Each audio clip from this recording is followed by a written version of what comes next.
Bonjour à tous. Vous avez vu les mecs à France Inter là? Non mais c'est à mourir de rire. Hein. Alors ils sont relayés par leurs confrères macronistes comme eux du Parisien. Remous à France Inter suite à l'arrivée du petit Duhamel. Oui, le fils, le neveu, le cousin, toute la famille. Hein.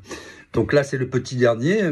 Sa maman, Nathalie Saint-Cricq, s'était beaucoup agitée pour qu'il succède à Anne-Sophie Lapix qui va quitter le journal de France 2 parce qu'elle est trop révolutionnaire.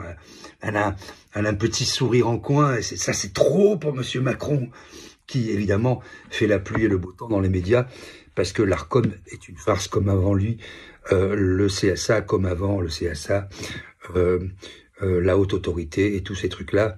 Je vous l'ai déjà expliqué, j'ai fait 4 livres sur le sujet, c'est l'ORTF. Chaque fois avec ses succès d'année et ses nouvelles versions, son nouveau sigle, son nouveau nom, mais globalement, c'est toujours l'Élysée qui décide.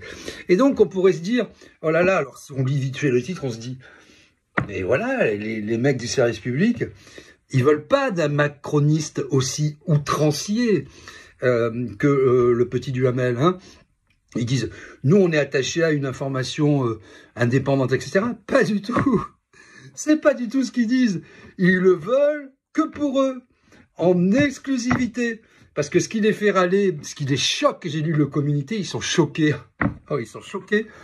Parce que Duhamel travaillerait sur BFM, il garderait une émission, et aussi sur France Inter. Et eux, ils le veulent pour eux. Ils veulent le label Macron, pur Macron, boucherie sans eau, provenance identifiée, IGP. Et nous, on est macronistes, c'est nous les vrais macronistes. Vous êtes vraiment des pauvres gens. Hein.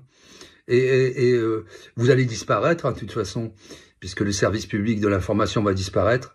Et c'est vraiment une bonne chose. Parce que entre Léa Salamé, qui officie à la télé, à la radio, et qui fait des interviews dans la complaisance la plus absolue, entre finalement ce grand bordel où les uns se convolent avec les autres, où les intervieweurs et les interviewés, sans jamais vraiment le mettre en avant et le dire, sont pacsés, mariés dans la vie civile, où les patrons de radio, les patrons de groupe, les politiques, les ministres passent leur week-end ensemble, nous dire « Ah non, BFM quand même bon, bah c'est une honte en fait ». Donc moi je suis heureux, j'espère que ça ira plus loin dans le délitement, que vous disparaissiez, parce que finalement c'est plusieurs milliards hein, que nous sommes contraints de verser par notre travail pour que vous fassiez de l'entre-soi dans des émissions iniques et irregardables et inécoutables.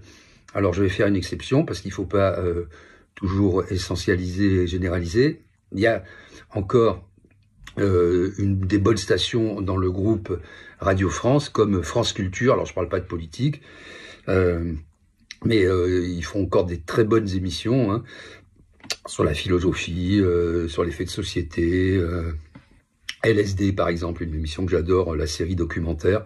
Et puis il y a aussi France Musique, qui fait un bon boulot. Bon, tout le reste, depuis les Gilets jaunes, et même avant, mais enfin depuis la Macronie, le travail de SAP, oui, de France Inter et de France Info, pendant les Gilets jaunes, pendant la pandémie, sur la guerre en Ukraine, etc. C'est absolument une honte. C'est le réceptacle et la caisse de résonance du bureau de Monsieur Macron. Donc ni fleur ni couronne, disparaissez, vous êtes la honte du service public, hein. Pauvres gens. Et les syndicats qui vous soutiennent, qui ont jamais levé le petit doigt quand des médias disparaissaient, étaient fermés. Et au contraire, hein, dans le cas de RT, il y a eu des émissions avec des gens de France Inter qui invitaient ou qui faisaient des tribunes pour réclamer plus de sévérité de la part du gouvernement, parce qu'il y avait encore des gens qui écoutaient RT via des VPN ou je sais pas quoi, et que les gens de France Inter s'en alarmaient. Voilà ce que vous êtes, des petits... je vais pas dire le nom parce que tout le monde l'a en tête, ne soyons pas insultants, mais vivement que vous disparaissiez.